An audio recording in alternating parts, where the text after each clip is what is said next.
This is a special Erie County Bicentennial presentation in celebration of Cinco de Mayo, Hispanic Heritage Council of Western New York, Inc., dedicated to preserving the history of Hispanic in Western New York for future generations.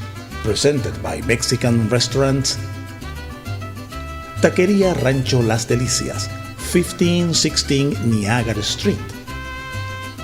Taquería Rancho 2, 445 Delaware Avenue. Acapulco, 707 Main Street, Tonawanda.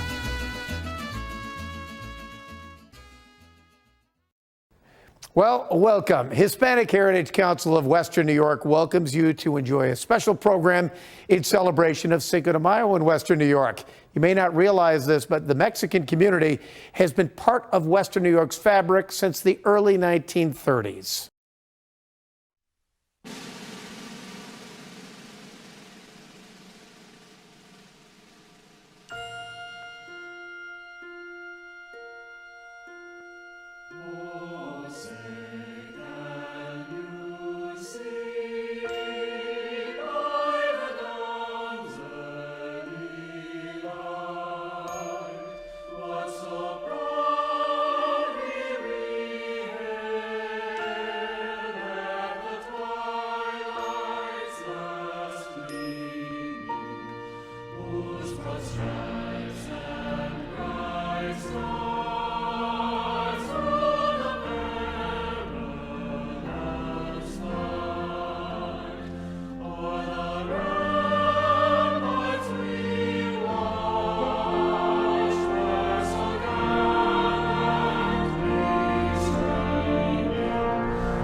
Greetings, and thank you for joining us in celebrating Cinco de Mayo.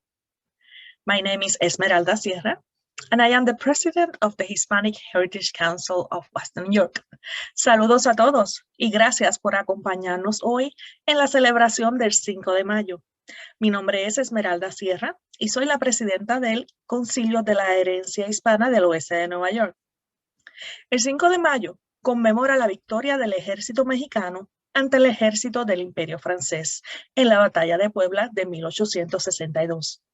Esta fue comandada por Ignacio Zaragoza. La victoria de México, siendo un ejército más pequeño en contra de las fuerzas francesas, levantó la moral de los mexicanos. 5 años más tarde, luego de la Batalla de Puebla, un grupo de mexicanos celebró la fecha en Texas, lugar del nacimiento del general Ignacio Zaragoza. Los primeros festejos fueron con cantos y poesías en honor a su valentía. El 5 de mayo se convirtió en un símbolo de lucha. A principios de los años 60, activistas mexicoamericanos envueltos en el movimiento nacional a favor de los derechos humanos utilizaban el día como fuente de orgullo. Es una fiesta creada por latinos en Estados Unidos que apoyan la libertad y la equidad racial. Es importante no confundir este día con la independencia de México, que es celebrada el 16 de septiembre. During our video, you will be learning more about Cinco de Mayo and the Mexican culture and heritage. Please stay tuned and enjoy the show. Durante el programa conocerán más acerca de la historia y la cultura mexicana. Manténganse en sintonía para que lo disfruten. Congratulations to all our Mexican brothers and sisters. Felicidades a todos nuestros hermanos mexicanos. Feliz 5 de Mayo. Every May 5th, Americans across the U.S. take the opportunity to celebrate Cinco de Mayo with parades, parties, mariachi music, folk dancing, Mexican food, and of course, margaritas. But what really happened on the 5th of May? And what are we really celebrating? For starters, it's not Mexican Independence Day, as many people mistakenly believe. Mexico actually celebrates its independence on September 16th. Instead, Cinco de Mayo commemorates an event that happened some 50 years after Mexico won its independence. In 1861, Mexican President Benito Juarez declared that his country was too poor to pay its debts to foreign nations, prompting France to invade Mexico and make it a French territory. But when French troops approached the town of Puebla on May 5, 1862, a ragtag band of Mexican troops managed to defeat them, despite being outnumbered 2-1. Though it ultimately failed to halt the French advance on Mexico City, the victory became a symbol of Mexican resistance against French imperialism. With U.S. support, the Mexicans were eventually able to push out the French for good and restore Juarez to power. By that time, the Cinco de Mayo spirit had spread to the United States. Soon after the victory in Puebla, Americans of Mexican heritage used the day as inspiration for the Union struggle in the Civil War. Americans in the midst of Civil War were inspired by the Mexican victory and began celebrating the 5th of May with parades, dances, speeches, banquets, and bullfights. Today, Cinco de Mayo is actually a bigger holiday in the U.S. than in Mexico, where it's mostly celebrated in the state of Puebla. So when you raise your glass on Cinco de Mayo, take an extra moment to honor the surprisingly American history behind this Mexican holiday.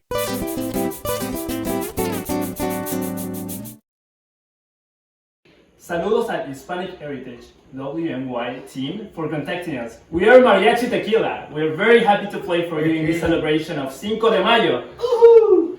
This next song is going to be El Son de la Negra, composed by Blas Galindo in 1940. Thank you very much.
The Bracero program was born or originated at the time when there was a Second World War going on in the United States. It was a very industrial area and they needed people.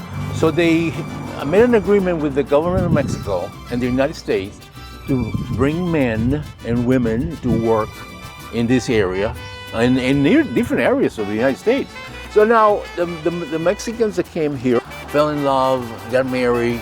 So those individuals now had an option that they could stay here, you know, because they marry an American citizen. And this is how many actually managed to actually stay here without going through the immigration process. When these members continue to live here, then they manage to start talking about organizing about a club, and that's what the birth of the Junta Patriótica started.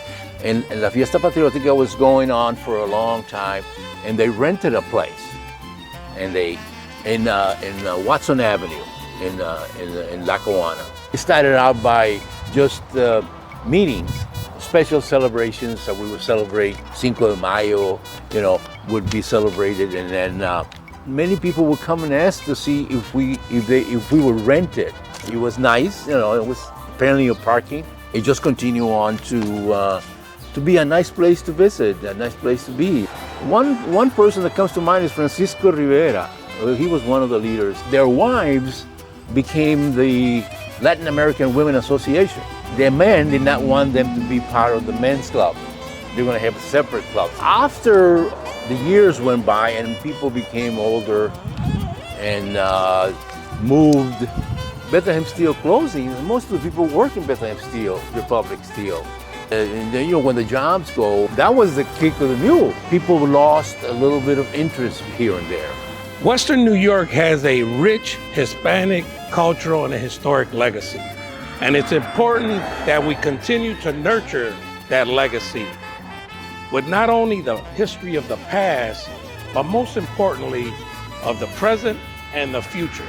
That's why these celebrations and special presentations like Cinco de Mayo are so important, not only for our community, but for the community at large. Hi Buffalo and Erie County. I'm Erie County Legislature Chairwoman April Baskin, here to wish you a Feliz Cinco de Mayo. Happy Cinco de Mayo and celebration of independence to all of my friends of the Latino culture and to all the residents of Buffalo and Erie County. I want to give a special shout out to my brother Casimiro Rodriguez and his team at the Hispanic Heritage Council for putting together and sponsoring this wonderful virtual event.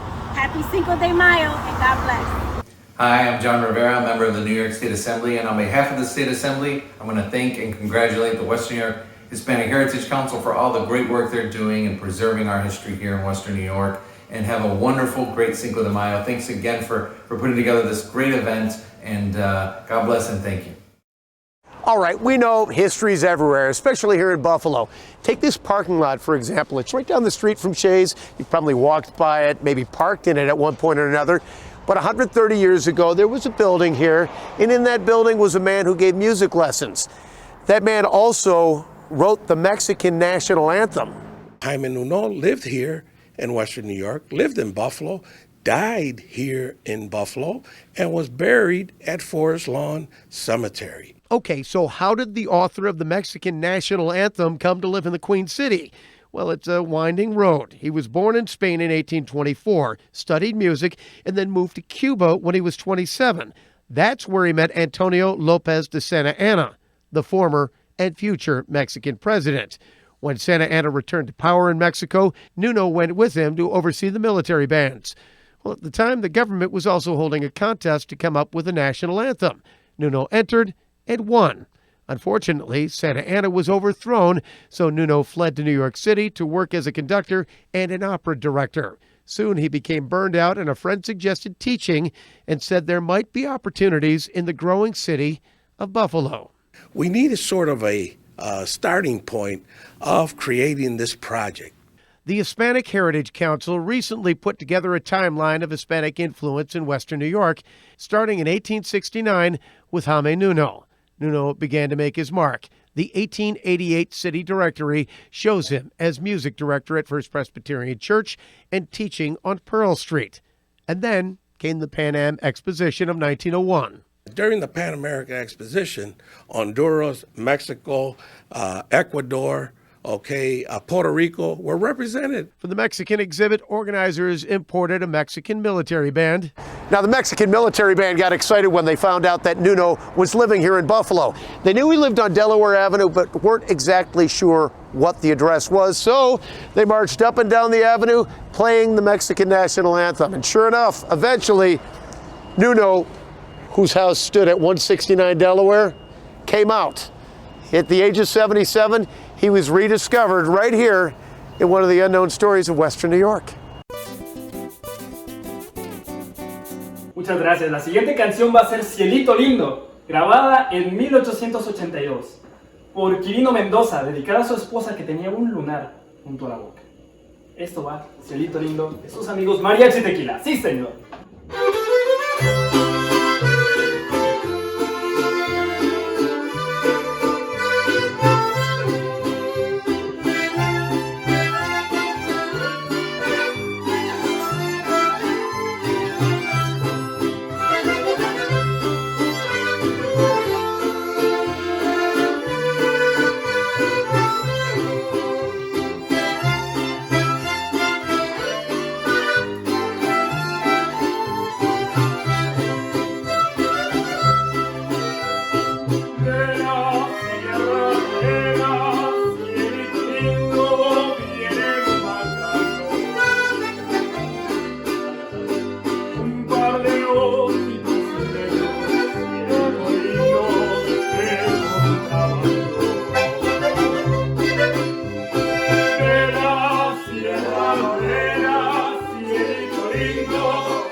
Hola, hello, Joe Golumbeck here from the City of Buffalo, North District Council member, and I want to wish congratulations to the Hispanic Heritage Council of Western New York for their virtual Cinco de Mayo celebration.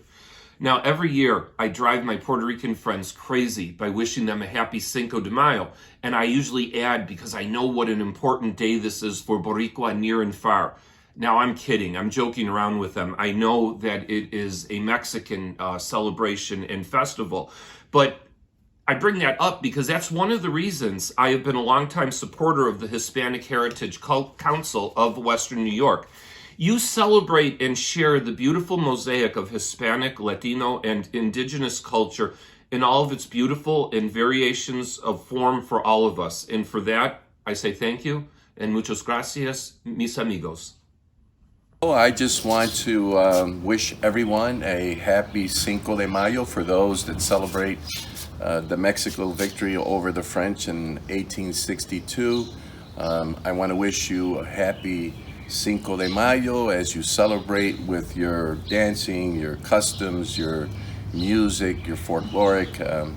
I just want to join in and wish everyone a happy Cinco de Mayo, especially our Mexican brothers and sisters and people in the Caribbean and Central America and other places where they celebrate Cinco de Mayo. I want to say it in Spanish, if you don't mind. Quiero agradecerle y felicitar todos aquellos que celebran 5 de mayo una vez más por su victoria contra los franceses en el 1862 y ahora lo celebramos en el Caribe, en México, en diferentes partes. Le deseamos un feliz 5 de mayo. This is a special Erie County Bicentennial presentation in celebration of Cinco de Mayo, Hispanic Heritage Council of Western New York, Inc., dedicated to preserving the history of Hispanic in Western New York for future generations. Presented by Mexican restaurants Taquería Rancho Las Delicias, 1516 Niagara Street. Taquería Rancho 2, 445 Delaware Avenue. Acapulco, 707 Main Street, Tonawanda.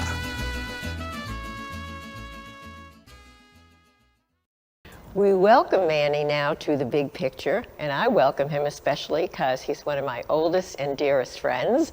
Manny, before we get into your work with the Institute, I am going to give you an opportunity to let our viewers know as much as I do about what a wonderful, diverse, fabulous background and history you have, and how much you have contributed here to all of us here in Western New York, starting with that you were in the food service, you are a proud Mexican American, you have been here, I don't know, whatever seems like a lifetime, and you have contributed so much to our community. So I'm going to let you tell a little about yourself, because if I did it, I would be saying all these exaggerated things, you know, like I am, and raving about you so much. And you do it yourself, please. Thank you, Penny. It's a pleasure to be here. I think that this initiation of September 15, it comes very close to me. It's actually the Independence Day for Mexican Americans in Mexico City. We celebrate our Independence Day. Grew up in Brooklyn, New York, moved into Astoria, Queens, and I found the love of my life then. Married her, and we had 2 beautiful children. We moved to Buffalo, and Buffalo has been home for me for about 26 years. It's a wonderful city, and it's the true statement, you know, all-American city is actually the right words for it. It's been a great privilege for me to come in from a culture of being a Mexican American and embracing the Hispanic culture in the West Side, and not only in the West Side, there is all over the city, there is a lot of Mexicans and Latino, Puerto Ricans, you know, Peru, Venezuela, Nicaragua, etc. So there is a huge diversity of Hispanic population, and then the Latin Americans from Brazil, etc. I think it's a phenomenal culture, and we are very glad that we're going to have the ability to share it with you in this upcoming month. Could you just tell me about all the positions and the wonderful things that you've done in the community as far as like the food community, the food industry, that kind of thing? Well, Penny, I can tell you that back in the day, I started working with Denny's at Vantica, and that's where I met Linda Kahn. When we started selling all those cookies for Roswell. And then became very involved with the Emerson's High School, teaching ice carving and pastry.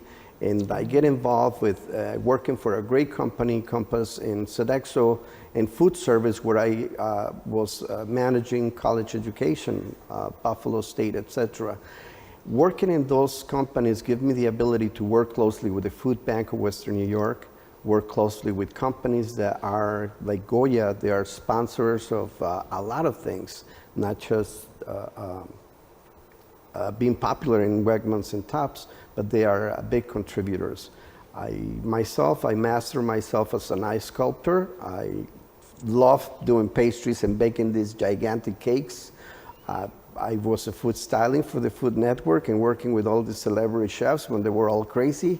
And I embrace all of that. It is our responsibility. It's our responsibility now to take all the knowledge that we attain and share it with the youth. Share it what's coming behind our generations to continue those traditional recipes. This past Saturday, my wife had the great ability to make some authentic birria and tamales and great rice and beans and all of that, and she did it herself.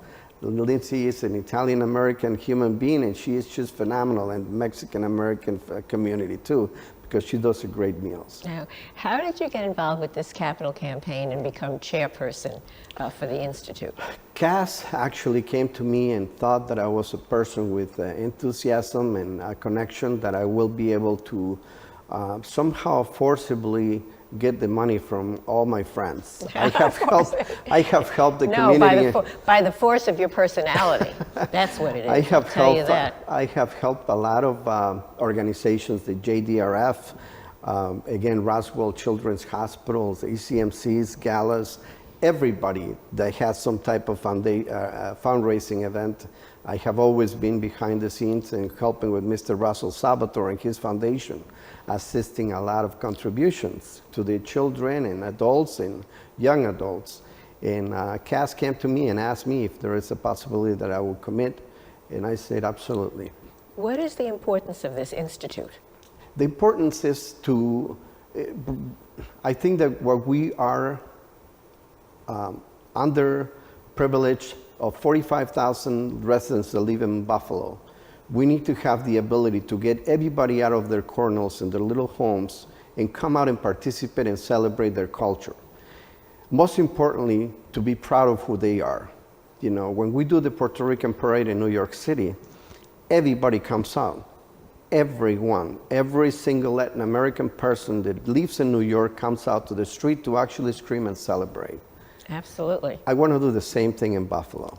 There is huge leaders and huge organizations there and the community involvement, great personalities out there, and we just need to work together. I think that, you know, I mentioned it before, Buffalo has no room for nonsense. The mayor and the elected officials in Buffalo have built a great relationship in the community. And we need to embrace that. We need to stay focused on what we need to be and we need to do for the succession of our children, the succession of our generation. And how can we protect the adults? How can we protect our veterans? How can we protect the minority groups, not just Hispanic? I mean, this institute is going to be open just like our homes in any Latin American city. Our home is, you know, it's open for anybody. Come in, we'll give you food. When you come to my mom's house, and you said, she asked you a question, are you hungry? And you obviously said, no, I'm not. Okay, I'm gonna fix you something, right? So it's just tradition. Or anytime you're around Manny, you get the same question, and you get the same, and I get the same answer too. Yes, you want, taste this, taste this. So let us tell our viewers how they can make a contribution, what's the website, so that they can help with this campaign for you. The contributions, there is a lot of events that are going to be host in the next month, and our website is going to be visual, and it's important that people get involved, participate, contribute, put your 2 cents in. We count every single penny that is going to come in. We need that penny. So if you have it, if it's in your cup holder of your car, drop it into us. We take anything, but this dream will become reality. This dream is actually going to be phenomenal, to continue embracing our culture and not just our culture, everybody else's culture. So we want to share with you, and I want you to share with us. It's Manny Lezama. I am the chairperson for the capital campaign for the Hispanic Heritage Center. This institute is a multifunctional center that has a performing arts theater, broadcast media center, a cafe, gift shop, and it has many other administrative areas for us to create activities. It's a destination for events and cultural activities that are going to develop through art, literature, entrepreneurship, and civic engagement media. We are in the heart of the West Side. We are in Hudson and Niagara Street. This is going to become a destination for not only our community, but to our diverse community members that are here in an all-American city. This is an energy efficient with solar panels, and it has other energy savings that are going to be a composition of this facility and build out. We always say that, you know, when you come from a Hispanic culture, our home is open to everybody. And this is what we want to bring into the West Side. Our Hispanic community is an underdeserving minority group of 75,000 plus. 45,000 live right here in our 716. So today is a day that I implore to everyone to get involved, to be part of this dream that will soon become a reality, and it's going to be something to really talk about. I ask for everyone to get supportive through not only our Hispanic community, but get involved with each other, especially in this pandemic situation that we're going through. We have to get tighter. Buffalo has no room for nonsense. We need to be an all-American city. We need to be part of each other. We need to embrace our culture and embrace each other. We need to make sure that we are protecting the veterans. We are protecting the youth, and there is programs that are going to be available after hours, after school hours. We need to be responsible for the success of what's coming behind us. You know, a lot of times we said no child is left behind. It's a true statement. We cannot thank enough the leadership in Buffalo and all the elected officials that have become very supportive. We need to become supportive not with our culture. We need to be supportive with your culture. We need to be supportive with each other.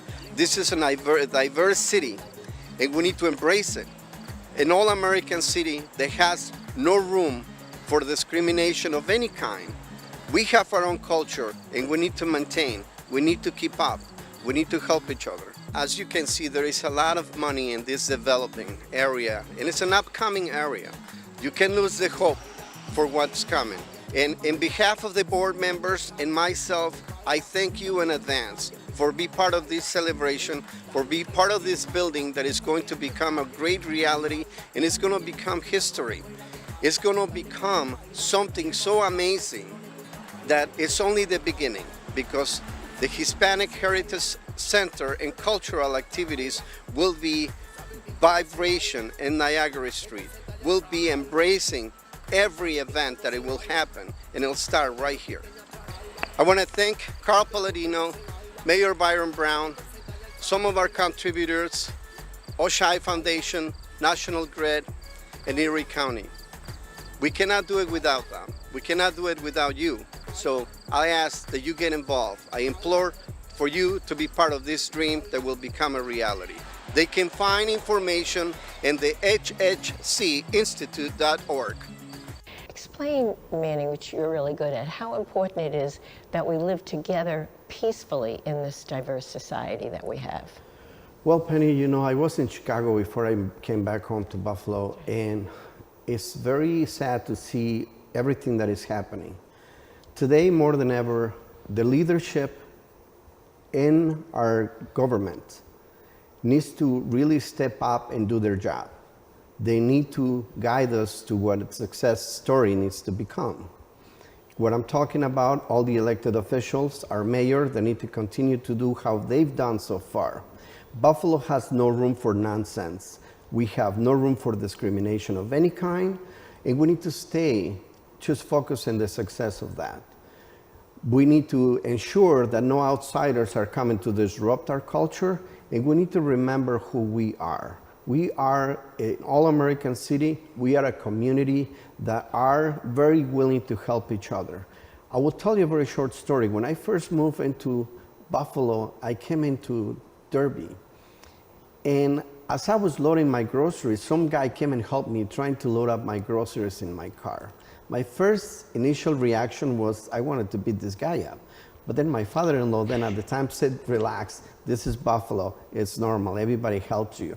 And from then on, I realized that I wanted to be part of this culture. I wanted to be part of Buffalo. I am a Buffalonian, and I love it. You know, it's funny, I forgot that you were from Brooklyn originally, and you know, I'm not from Brooklyn. I'm from Manhattan, New York City. So you know, it's not the same. But I forgot when you said that, and it is so different coming, you know, from downstate, from that New York City environment to coming here. It's like, it's a different world. It's a different world.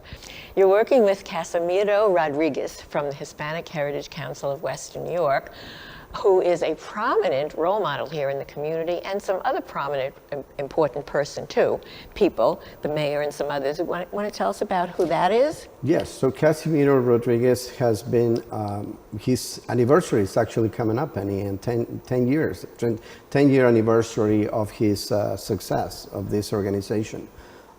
There is a lot of other prominent elected officials that have contributed to our organization, like Tim Kennedy, Brian Higgins, Byron Brown, Kathy Hochul, who has just been unbelievable supportive of the Institute.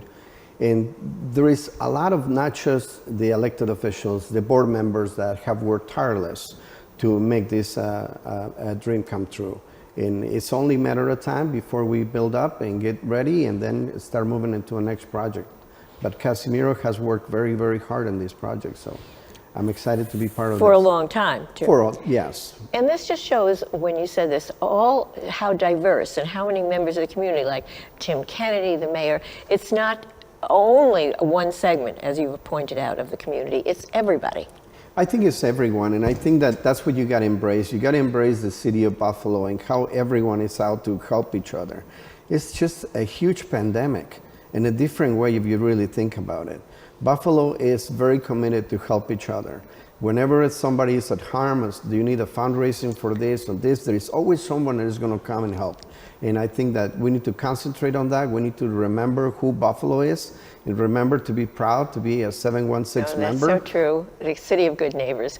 People can reach out to the Hispanic Heritage Council at their website, HispanicHeritageWNY.org. Hello, everyone. I'm Fillmore District Council Member Mitch Nowakowski. I'm Erie County Legislator Howard Johnson. And we want to wish everybody a happy Cinco de Mayo Day. We're here today supporting the Hispanic Heritage Council, and we'd like to say happy Cinco de Mayo.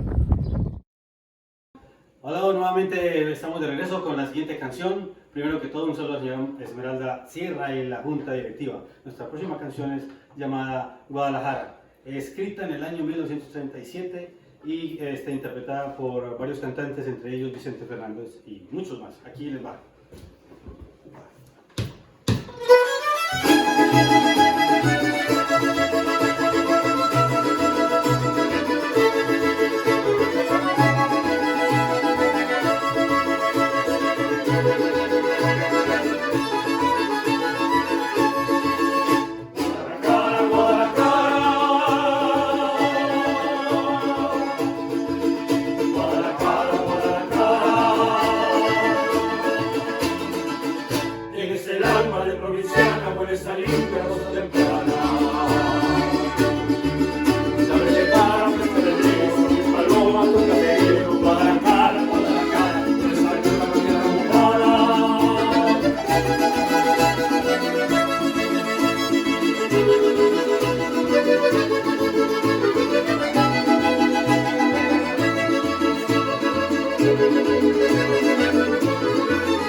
alegría suena con una melancolía.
Hello everyone, happy Cinco de Mayo, feliz día Cinco de Mayo a todo el público aquí en el oeste de Nueva York.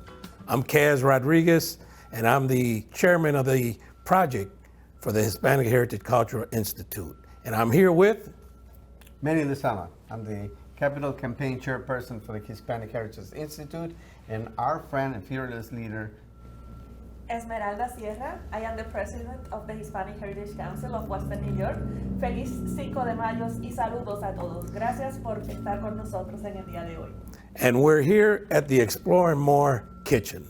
What better place to come up with a beautiful recipe prepared by our chef, Manny Lezama, in celebration of Cinco de Mayo. So let's get started. Today we're going to start with a little Mexican street corn. The street corn, you have to boil it in water with a little bit of sugar. And to do that, once it's boiled, what you do, you take the oil to brush it. You brush the corn. Then you apply a little bit of the mayonnaise to make those rich flavors. Now, the secret in this is not only the mayonnaise. The secret is obviously the combination of the spices. So the chili powder, the little bit of the lime,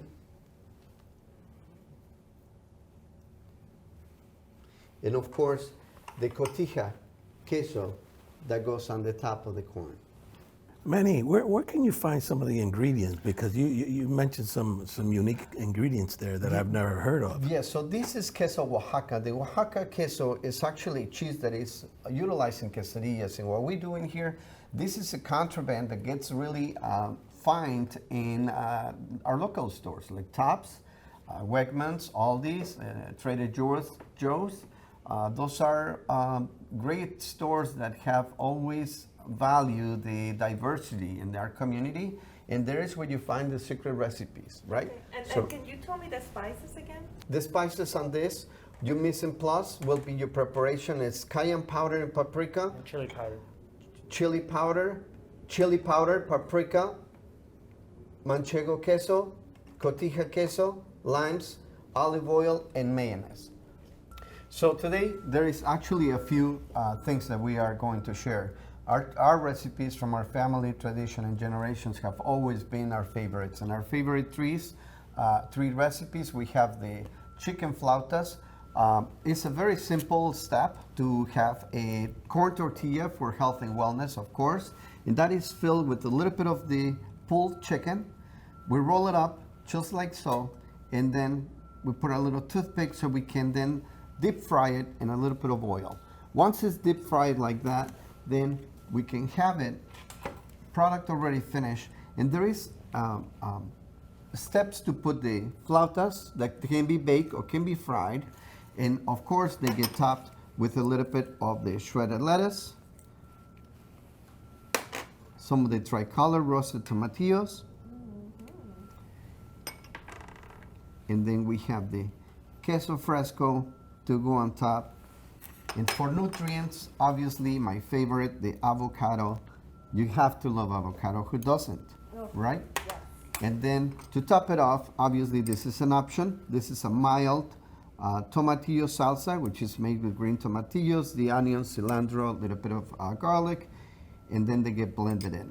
Let me ask you, Manny, the chicken, shredded chicken, what spices are in there? So the spices only salt and pepper, a little bit of garlic, a little bit of onion, and then you can flavor as much as you want. You can flavor it with chipotle chilies, you can flavor it with poblano chilies, you can make it as spicy as you want.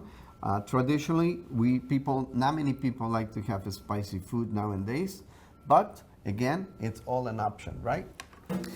Let's try the mole now, Manny. You got another specialty here. Which one is it? This is a mole, mole is an art.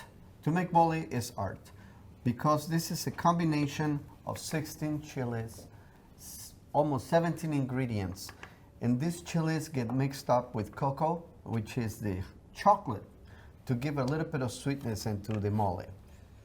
Traditional mole recipe is always diverse because you have the Yucatan mole, you have Puebla, you have the mole in Mexico City. In my end, this is a little bit of a short rib that we made, and obviously this falls off the bone, if you can see it. This is just amazing. So tender. To see. It's so tender. So how do you cook it to get it that soft? This, you gotta cook it for at least 4 to 5 hours. So we already cooked this in the oven? In the oven, oh, yes. Okay. So Manny, I'm used to the mole being with the chicken, and you have it with the beef. Well, we actually got paid last night, so we have a little bit more money, cuz. And so we threw an extra $1 to buy for the short ribs. You can use mole with any meat? Yeah, you can use mole with short ribs. You can use mole with chicken. You can use mole with cauliflower now, because see, people, for health and wellness, people are utilizing the cauliflower sticks. And you top that up with a little bit of mole, which makes it just amazingly delicious. What about shrimp?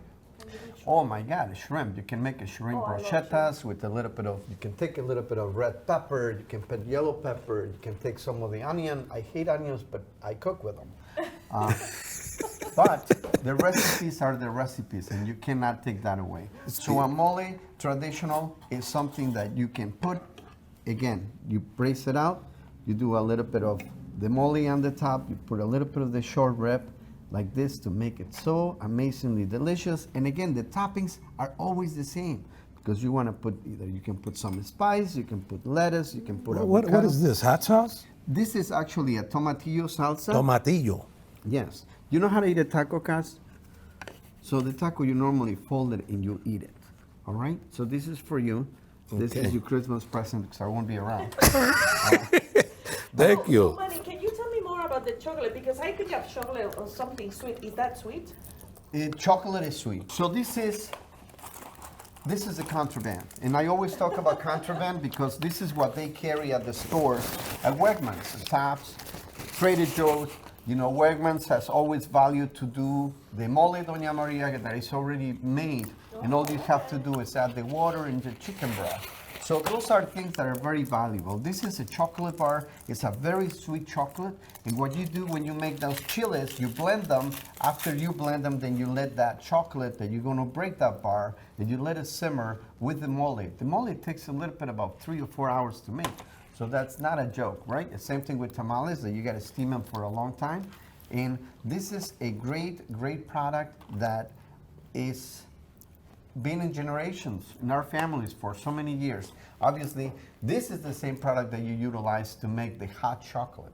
And the secret into the hot chocolate is the cinnamon sticks. So you take the water, a little bit of water in a pot, cinnamon, you make the cinnamon tea, and then you break this bar into the cinnamon, and then you add a little bit of the regular or 2% milk, and you whisk it for a while, and that is your authentic hot chocolate. So Mexican hot chocolate, today we present you with the short ribs tacos, and again, health and wellness, you can do anything with that. So we have the flautas, we have the beef tips with mole, we have the corn, we have the chocolate to wash it a little bit down. What else do you have? Well, I have a book that is coming up, and it's going to be a benefit to the Hispanic Heritage Institute, and hopefully we can get that knocked out. And that everyone that buys that book is going to have that recipe book. Oh yeah, that's just that's something great. that's coming up for us to support the Hispanic Heritage Institute. 50% of the proceeds are going to go right to the institute. Oh, thank you very much, Thank Manny. you so much. And you know what I love about these and many other Mexican dishes is that they have the flags colors. The green, the red, the white of the Mexican flag, don't you think? Yes, I think we get up thinking about those colors. This is just the pride. It's the pride of being Hispanic. It's the pride of being Mexican American, and it's the pride to be here sitting with you, standing right here next to you, to possibly have the great opportunity to build our Hispanic Heritage Institute. Not many people know that, but the Hispanic population in Western New York is about 75,000 residents, and 45,000 live right here in the 716. So we are very happy to have our mayor, Byron Brown, who has been very supportive from day one, and he's committed to help our institution, and he's committed to continue to embrace diversity and inclusion in the city of Buffalo. So you got to thank the elected officials, of course, for all of the efforts and all of the support. Yeah, we want to thank the John R. O'Shea Foundation, one of our big supporters, and also National Grid and Erie County from day one. Yes. So we appreciate it, and we appeal to all the corporations and companies across Western New York to help us build this 33,000 square feet Hispanic Heritage Cultural Institute that's going to promote our history, our heritage, and our culture right in the heart of our Hispanic Heritage District, Hudson and Niagara Street. You know, Manny, one of the things at the Heritage Cultural Institute, one of the components is going to be the experiential learning with the children. And, you know, cooking is going to be one of the elements to be able to show our children how to cook these beautiful, delicious specialties, especially during Cinco de Mayo. Well, there is a lot of cooks and chefs, junior chefs at Russell's, that would be happy to implement some of the local support and obviously spend some of their time and contribution. And Chef Dakota will be happy to be there every day. That's great. Thank you very much, Chef Dakota, and thanks, Michelle Urbanzak, here at Explore More, for the hospitality and the beautiful layout here in the kitchen that was able to give us the opportunity here to cook your specialty, Manny. Yeah, thank you, Manny, for everything. Thank you to the Explore More. And I want to invite everyone to follow us on social media, Facebook, Twitter, Instagram, LinkedIn, and also visit our webpage, HispanicHeritageWNY.org, to find more information and the links to these videos and more information also about the Institute.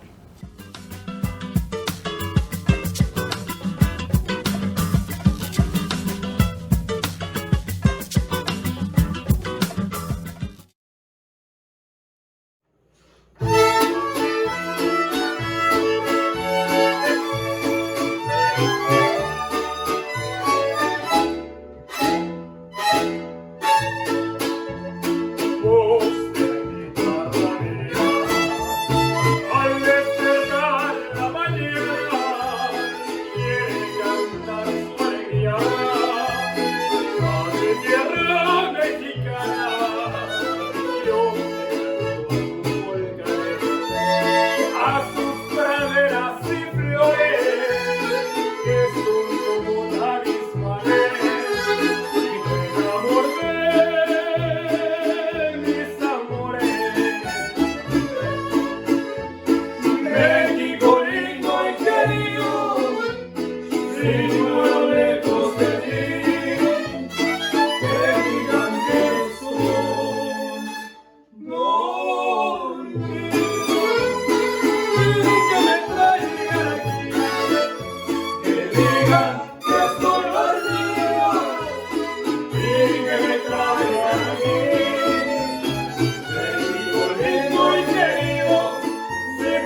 Thank you once again for joining us and celebrating Cinco de Mayo. The Hispanic Heritage Council is proud to bring this program to you.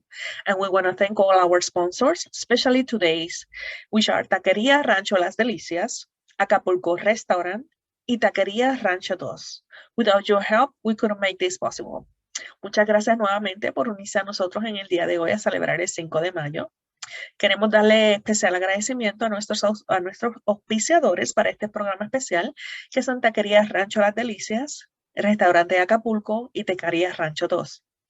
Also, I want to remind you to keep an eye for our future announcements, especially our breakfast. We will be celebrating in June 26th. This will be a virtual celebration, so please pay attention to your email and our Facebook, Instagram pages for more information on it. También les pedimos que se mantengan en sintonía a nuestros anuncios, sea por email, por Facebook o por Instagram, ya que estaremos hablando de nuestro desayuno anual que se llevará a cabo el 26 de junio. Este será virtual. Until next time, please continue celebrating Hispanic heritage throughout the year. Hasta la próxima y por favor continúen celebrando nuestra herencia hispana durante todo el año. Well, thank you very much for joining us for this special presentation. And we want to give a special thanks to the Hispanic Heritage Cultural Institute as they embark on one of their most significant projects yet, to build a 3-story cultural institute to serve Western New York right there on Niagara Street. And we would also like to extend our gratitude to all of our very generous supporters. Thank you and happy Cinco de Mayo. Sí, señores, muchas gracias por estar ahí con nosotros, con el Mariachi Tequila. Y en nuestra última canción queremos darle un saludo al señor Casimiro Rodríguez por darnos la gran oportunidad de estar con ustedes celebrando el día del 5 de mayo con la gente del oeste de Nueva York. Ahora nuestra interpretación es llamada en mi viejo San Juan, escrita por el puertorriqueño Noel Estrada en 1943. Con mucho gusto y felicidades a todos ustedes. Adiós.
felicidades al Bye, presidente. nos vemos en Búfalo. Nos vemos en Búfalo, nos lleven. Hasta luego. Allá nos vemos, los esperamos.